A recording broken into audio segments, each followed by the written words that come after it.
Bonjour à tous.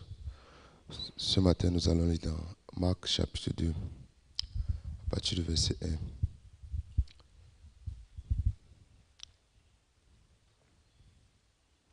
Il est écrit: quelques jours après, Jésus revient à Capernaum.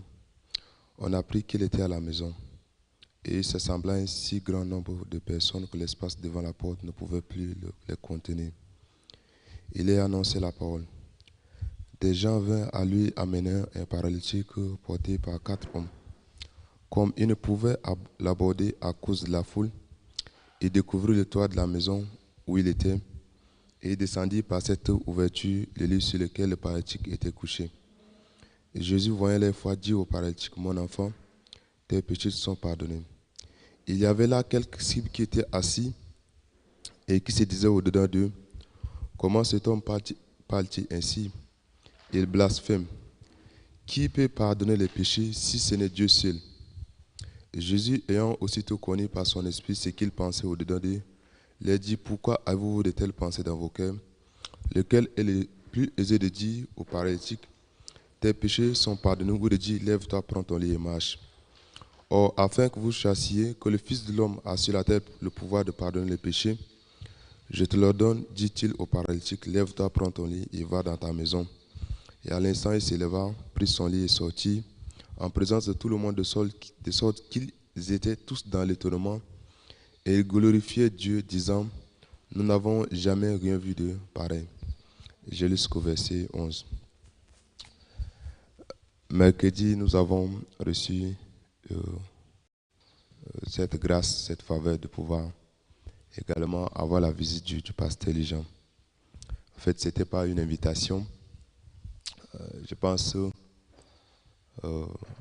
mardi matin à la réunion, le pasteur m'a demandé le rapport des académies de Toutouli. Et en faisant le rapport aussi, j'ai été reproché. Donc,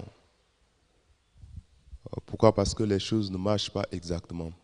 Si on regarde les académies, le programme, le plan qui a été fait, ce plan a été fait de telle manière que ça doit seulement réussir. Si ça ne réussit pas, ça dit qu'on a dévié également les choses. Et ces jours aussi, les reproches que j'ai reçus, si je regarde aussi, dans mon cas actuellement aussi, avant que le pasteur ne vienne à Toutouli, l'atmosphère aussi n'était pas tellement bonne. Il y a des frères que véritablement ils ne viennent plus à l'église. En causant avec eux, quand ils viennent, à chaque fois, ma femme ceci montée, descendue, ma femme ceci montée, descendue. En fait, à Toutouli, j'ai 2 frères qui viennent de temps en temps. Mais celui qui ne vient pas, il est le plus proche de l'église. Et celui qui fait comme ça.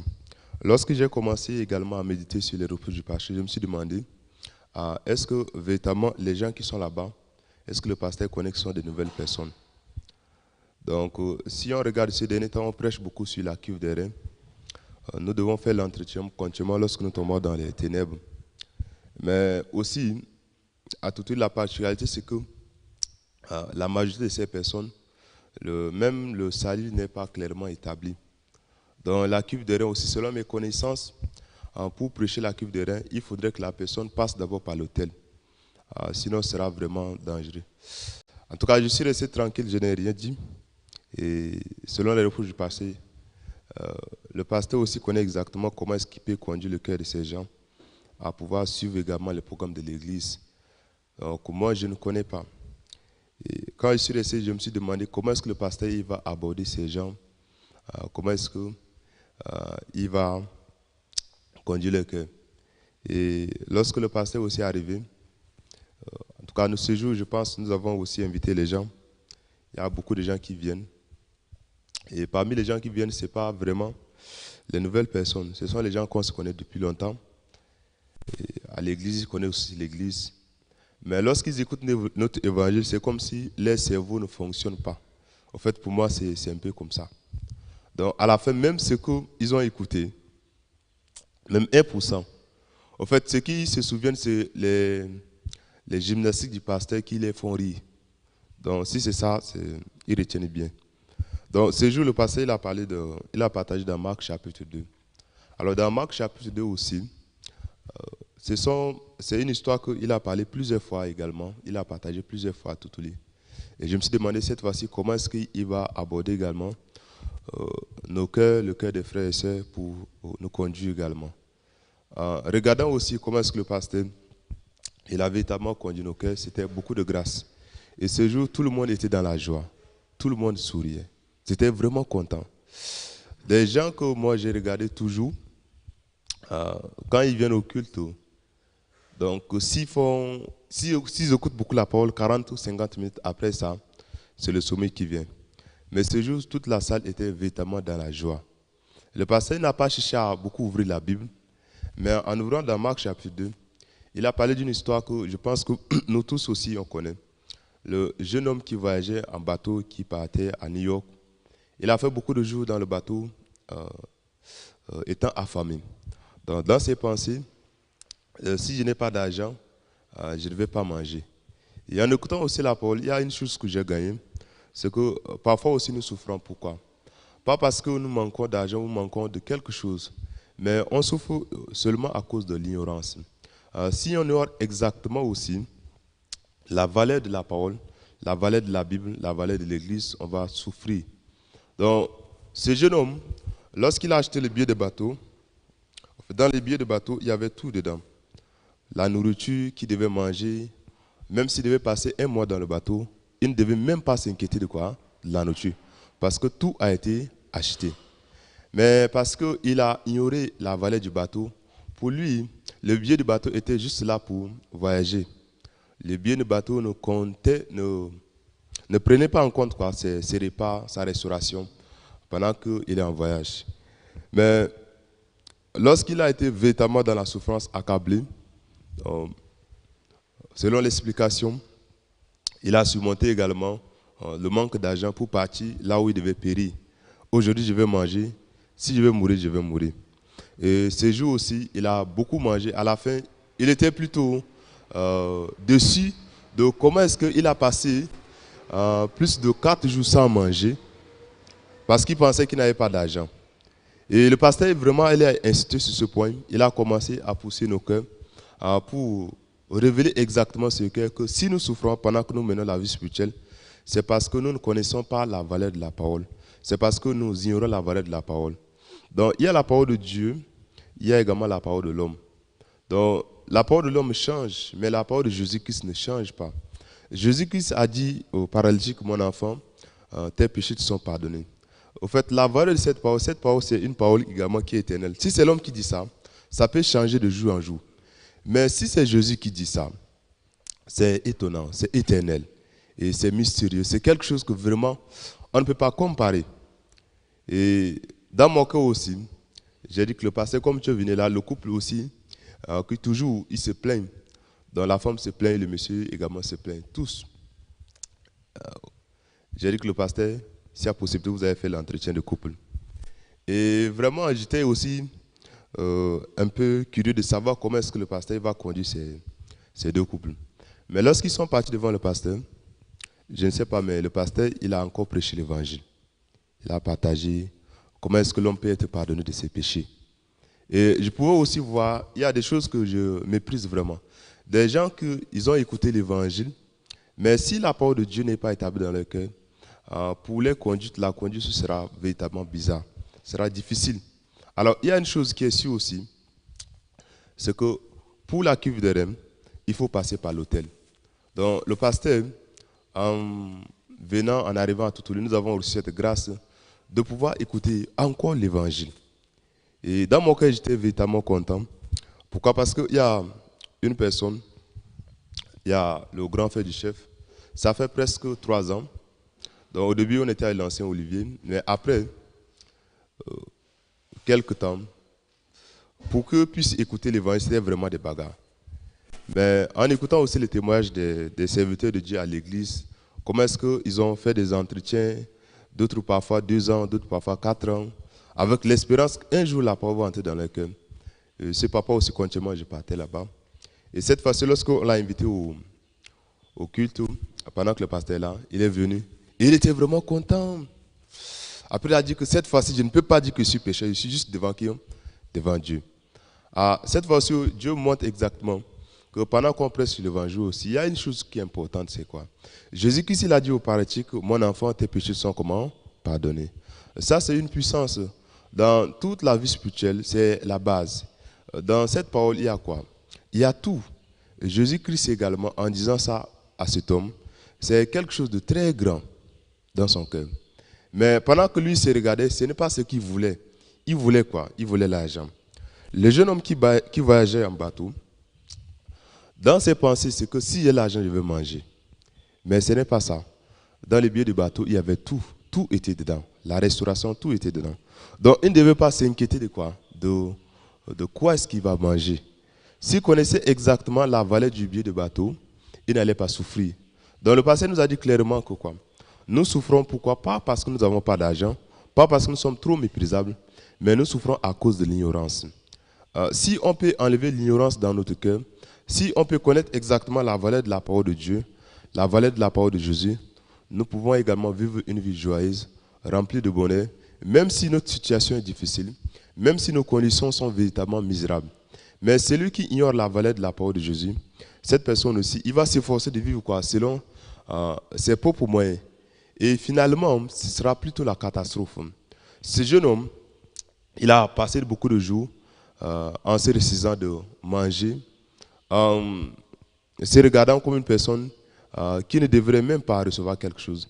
Mais lorsqu'il a vu clairement la situation ici, si je ne mange pas, je vais mourir de famine. Mieux, je vais être prisonnier de quelqu'un, même si je mange. Et de cette manière aussi, il a surmonté ses limites. En écoutant la parole également, dans mon cœur, il y a beaucoup de joie. Et le passage du pasteur seulement, même s'il n'a pas prêché pendant 2 heures ou 3 heures, mais l'atmosphère également a totalement changé, complètement. Donc pour moi aussi, pendant que je vis à l'église, je me suis souvenu comment est-ce que j'ai été conduit à entrer à l'école de mission. Ce n'est pas par beaucoup de force. Auparavant, j'étais un addict à l'alcool. Donc, comme un ivrogne, je dormais toujours avec l'alcool. Et vers la fin, j'ai abandonné même la volonté de vouloir laisser, d'abandonner l'alcool. Pourquoi? J'ai essayé à maintes reprises et ça a échoué. Donc, à ma connaissance, ce qui est resté, c'est que dans mon cœur, je me suis dit que je vais mourir, je vais partir en enfer. Et il faudrait que je vive bien sur la terre. Quand je vais partir en enfer, je ne dois avoir aucun regret. Mais pendant ce temps aussi, Dieu il m'a aimé. Lorsque Dieu il a également envoyé un serviteur pour me délivrer, j'ai seulement écouté quoi? L'évangile. Dans Jean chapitre 1, le verset 29, il est dit, le lendemain, il vit Jésus venant à lui et dit, voici l'agneau de Dieu qui ôte le péché du monde. Et ce jour, cette parole est entrée dans mon cœur. Et lorsque cette parole est entrée dans mon cœur, comment est-ce que j'étais en train de me regarder a complètement changé. Jésus-Christ a changé quoi? Les regards. Comment est-ce que je regarde les choses? Auparavant, j'ai le péché à moi, je suis pécheur. Mais lorsqu'on m'a montré quoi? Voici la parole qui dit, voici l'agneau de Dieu qui ôte le péché d'Amos. Et ce jour aussi, c'était beaucoup de joie. Je suis rentré avec véritablement un cœur reconnaissant envers qui? Envers Dieu, envers Jésus. Un corps reconnaissant envers la Bible. Et j'ai commencé à partager l'évangile. Et dans mon cœur, je ne me suis jamais efforcé également d'abandonner l'alcool. Mais en partageant aussi continuellement l'évangile, il y avait la reconnaissance envers Dieu qui est en train de grandir dans mon cœur. Et cette reconnaissance a dissipé également beaucoup de désirs néfastes. Donc, lorsque je me souviens aussi de ça, là où je suis, s'il y a une activité que les gens aiment beaucoup, c'est véritablement boire l'alcool. Donc, moi aussi, en connaissant exactement, si je m'efforçais vraiment à conduire les gens pour ne pas boire d'alcool, c'est étonnant. Ce sera vraiment beaucoup de combats. Un combat qui est déjà perdu. C'est pour ça que j'ai continuellement partagé l'évangile. Mais arrivé à un moment donné, j'ai rencontré également la limite. C'est que je me suis dit qu'ici, je vais seulement rester ici à la maison. Je vais partir les cultes. Je pars là-bas mercredi, je pars là-bas dimanche et c'est fini. L'évangélisation, j'ai dit que, bon, moi je ne sauve pas les gens. La personne qui sauve les gens, c'est Dieu. Mon cœur est arrivé à ce niveau. Et pendant que mon cœur aussi à ce niveau, véritablement je suis resté là, planté. Mais il y a un point aussi que l'Église nous enseigne, c'est qu'à l'Église, il y a un serviteur de Dieu. Il y a une fois, j'ai partagé également au pasteur. Voici les difficultés que je rencontre lorsque je prêche l'évangile. Il y a des gens qui sont seulement dans les bars. Et pour eux, pour faire l'entretien, ils ne veulent pas. Et beaucoup de ces ont des bars dans les maisons. Lorsque le pasteur il a écouté ça, il ne m'a rien dit. Il m'a demandé, il a plutôt commencé à me demander, est-ce que le plan de la maison, ça avance bien comme ça, comme ça. Et vraiment, quand il s'est rentré ce jour, j'étais un peu comme, je ne sais pas si le pasteur, il réfléchit. Donc je l'ai partagé tout, mais il n'a rien dit comment. Je veux qu'il dise quelque chose. Mais vraiment, il n'a rien dit. Il n'a rien dit. Il m'a demandé, le plan de la maison, c'est comment ça avance. Le chantier, on compte comment faire. Et lorsque j'ai écouté ça, j'étais vraiment déçu. Donc, dans mon cas, il y a une chose qui est montée, c'est que à partir de maintenant, si je suis là-bas, si les frères et sœurs rencontrent des difficultés en ce qui concerne peut-être, c'est autre chose. Mais si c'est sur la conduite de l'alcool, je dis que je ne vais plus jamais partager de ça, pasteur. Mais ce mardi aussi, Dieu aussi s'est souvenu. Ce n'est pas que j'ai essayé vraiment de ramener aussi le pasteur à Toutouli, mais l'église également. Actuellement, le pasteur il a ses yeux sur Toutouli, même s'il y a beaucoup de frères et sœurs qui sont en train de prier pour qu'on n'amène pas également l'église centrale à Toutouli. Mais le pasteur, il a montré le plan au travers également à travers les frères qui sont partis là-bas ce jour. Il nous a montré son projet. En fait, il nous a dit clairement qu'on doit vite faire pour qu'on puisse acheter le terrain qui est à côté et construire le centre de l'église. Lorsque le centre de l'église sera construit, on va déménager. Dans mon cœur aussi, lorsque j'ai écouté ça, j'ai dit, ah, mais c'est bon, je suis déjà sauvé. Est-ce que j'ai encore besoin vraiment de m'inquiéter? Je n'ai pas besoin de m'inquiéter. Donc, dans mon cœur aussi, en écoutant la parole ce mercredi, pendant que je mets la vie spirituelle, les souffrances et les difficultés viennent, c'est normal. Mais il y a une chose qui est plus importante, c'est quoi? C'est mettre la valeur sur la parole de Jésus. Mettre la valeur sur la parole de l'Église. Mettre la valeur sur quoi? Sur ce que Dieu nous a donné. Voici mon enfant, tes péchés sont comment? Pardonnés. Jésus-Christ a tout fait. Donc même si à quoi Dieu dit que devant lui nous sommes parfaits, avec nos manquements, avec nos faiblesses, c'est pour ça que Jésus-Christ également est venu pour nous. Donc nous devons avoir les yeux sur qui? Sur Jésus-Christ. Pendant que nous avons les yeux sur Jésus-Christ, il y a quoi? Il y a ce que Jésus-Christ dit, c'est très important. Pendant que Jésus-Christ parle aussi, cette parole ne s'adresse pas seulement pour les gens qui écoutent la première fois l'évangile. Le pasteur, hier en sortant avec lui, il nous a demandé, est-ce que l'évangile, est-ce que le pardon de péché est valable pour tout le monde ou valable seulement pour les nouvelles personnes? C'est valable pour tout le monde. Donc, la base, c'est quoi? Jésus-Christ dit, mon enfant, tes péchés sont comment? Pardonnés. Ça, c'est très important. Donc, lorsque ce jeune homme, il a acheté le billet de bateau, en fait, il n'a pas clairement lu. Il s'est seulement contenté du fait que je veux voyager. Et il y a quoi? Il y a les bonus du voyage. Dans les bonus du voyage, il a vu quoi? Ah, lorsque je veux partir à New York, je veux bien manger, je veux bien vivre. Mais pendant ce temps, dans le trajet, il y a la souffrance. Nous aussi, le billet que nous avons reçu, c'est un billet qui nous conduit où? Au paradis. Mais nous sommes sur quoi? Sur le chemin où nous ne sommes pas encore au paradis, nous sommes sur la terre ici. Avant qu'on ne parte au paradis, comment est-ce qu'on peut vivre véritablement dans la joie sur la terre? Celui qui connaît quoi? La valeur de la parole de Jésus. Celui qui connaît la valeur de la parole de quoi? De l'Église, cette personne, il peut vivre dans la souffrance étant joyeux, dans la difficulté étant quoi? Étant rempli de joie. Mais celui qui ne connaît véritablement pas la valeur de la parole de Jésus, cette personne, même si je me dis que je vais partir au paradis, mais sur la terre, comment on vit? Est-ce qu'on est heureux ou on est malheureux? Le pasteur, en vivant ici, je crois qu'il vit véritablement dans la joie. Hier, en sortant aussi avec lui, dans mon cœur, je dis est-ce que véritablement on est obligé de sortir? Il pouvait rester à la maison.